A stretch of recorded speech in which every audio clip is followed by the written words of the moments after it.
Hello, আসসালামু আলাইকুম সবাইকে। Welcome back to my page গ্লুস কেক। তো আজকে আপনাদের সাথে শেয়ার করতে চলে আসছি আমার পেজের মোস্ট ডিমান্ডিং একটা কেক, রসমালাই কেক, যেটার ডিজাইনও সবার অনেক বেশি পছন্দ। ক্লায়েন্ট আমার পেজে এই কেকটা দেখে পছন্দ করেছে এবং বলেছে এই কেকটা রেডি করে দিতে।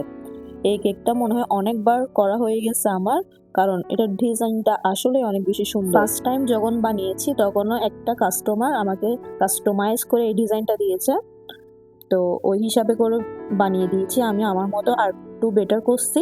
তো এটার লুকটা আসলে অনেক বেশি সুন্দর আসে। যে কাস্টমারটা আমাকে ফার্স্ট টাইম করতে দিয়েছে ওনার পিকচার অনুযায়ী আমারটা বেটার ছিল, উনি নিজেই ওইটা বলছে। আর আজকে এই কেকটা অর্ডার করেছে একটা ভাইয়া তার ওয়াইফের বার্থডে উপলক্ষে। আর একটা কথা বলার ছিল আমার ক্লায়েন্টদেরকে। তো আমার রিপিট ক্লায়েন্ট কয়েকজন আছেন যারা 10% ডিসকাউন্টটা আবার চাচ্ছিলেন। তো আমি ভাবছি আমি 2-1 দিনের মধ্যে এই 10% ডিসকাউন্টটা দিব। তো এখন তো আমার ডেলিভারি ম্যান কিছু সমস্যার কারণে বাড়িতে যাচ্ছে 10 দিনের ছুটি নিয়ে। তো এখন তো আমি আর অফারটা দিতে পারবো না, যেহেতু ডেলিভারি ম্যান থাকবে না। আমি জাস্ট টুকিটাকি অর্ডারটা নিতে পারবো, কিন্তু ওই হিসাবে আর অর্ডারটা এখন নিতে পারবো না। তো আমার 10% ডিসকাউন্টটা আরও কয়েকদিন পর দিব, তো ওইটা পেজে জানিয়ে দেওয়া হবে। এখন অর্ডার আসলে এগুলা অন্য এক রাইডার আছে ওনাকে দিয়ে পাঠাবো।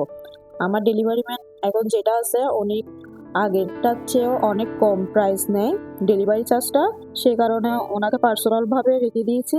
যেহেতু উনি বাড়িতে যাবে 10 দিনের জন্য, তো আমার থেকে আগের রাইডারকে দিয়ে ডেলিভারি দিতে হবে। তো ডেলিভারি বাই যখন আসবে বাড়ি থেকে তখন আমি অফারটা দিব ইনশাল্লাহ, আর পেজে জানিয়ে দিই। তো আজ এতটুকুই, কথা হবে অন্য এক নতুন ভিডিওতে। আমার এই কেক কেমন লেগেছে অবশ্যই জানাবেন কমেন্টে। আল্লাহ হাফেজ।